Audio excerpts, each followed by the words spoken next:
Φίλοι μου, γεια σας από τον Πηδιχτή. Συνεχίζουμε για το Ιράν. Φάγανε το Λαριτζανί.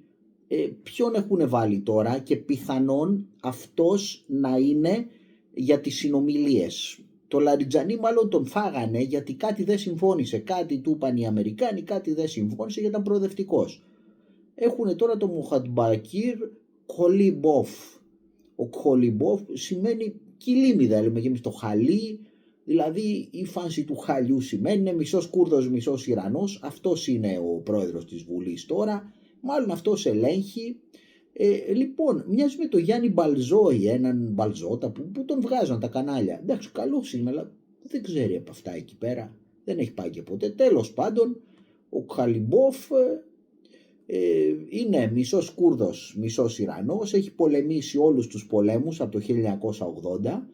Και μετά το γύρισε στην πολιτική. Επέζησε, έγινε μέχρι διοικητής συντάγματος, ήταν στον πόλεμο. Ιράν-Ιράκ πολεμούσε. Νέος σχετικά, δεν είναι γέροντας. Και είναι, έτσι, δεν είναι δηλαδή θρησκευτικός ηγέτης. Τι έγινε, πήγε κόντρα σε πολλούς τότε που κατέβηκε για πρόεδρος και λογικό ήταν να χάσει. Εναντίον του Ραφσατζανί να χάσει, εναντίον του Αχμαντίνιζάτ να χάσει.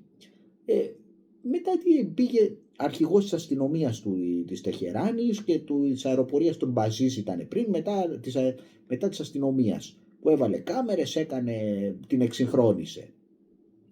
Το 2020 κατάφερε και μπήκε στη Βουλή τελικά, γιατί στις άλλες εκλογές έπαιρνε 13-11%, αλλά ήταν κόντρα σε πολύ δυνατούς αντιπάλους.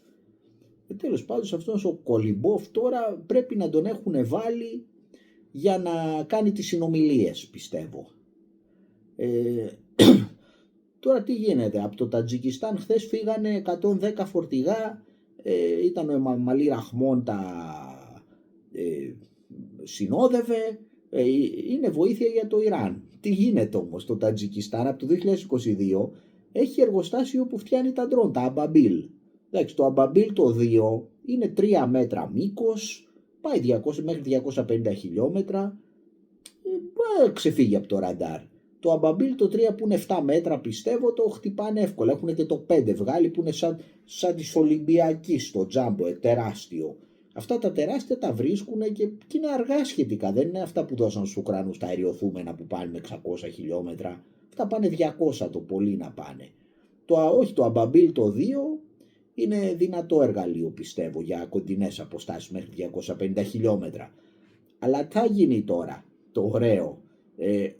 Μέσα σε αυτά τα 110 φορτηγά λέει ήτανε, μου τα μεταφράσανε, τι έλεγε, ήτανε ανθρωπιστική βοήθεια, φάρμακα, τρόφιμα και κάτι άλλο.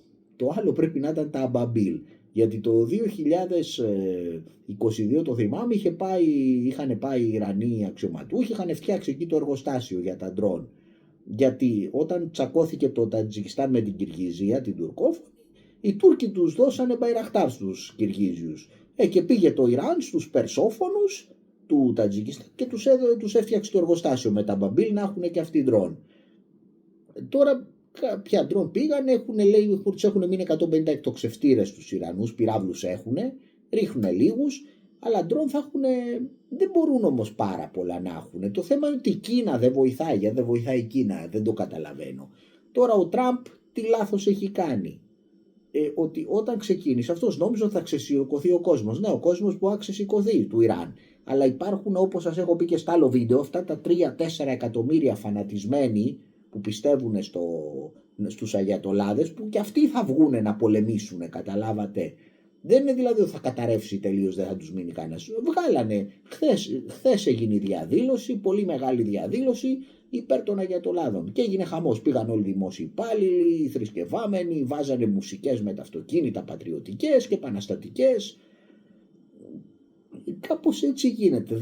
Ο Τραμπ θα προσπαθήσει πιστεύω να πάρει το νησί. Στο μεταξύ περίεργος ο Τραμπ λέει, κάνουμε συνομιλίες, πέφτει το πετρέλαιο στα 91-92, δεν γίνονται συνομιλίες, πάλι πήγε στα 100 σήμερα.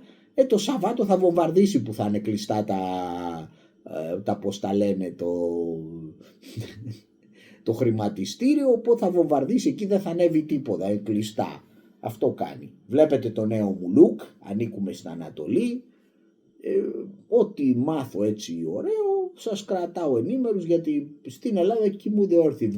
Λένε αμπελοφιλοσοφίες, δεν τους παρακολουθώ πια. 0 πράγματα ξέρουν, δεν ξέρουν τίποτα και βγαίνουν και λένε τις αμπελοφιλοσοφίες τους. Τέλος πάντων, αυτά είχα να σας πω σε αυτό το βιντεάκι. Γεια σας από το μεγάλο πηδηχτή. Γεια σας.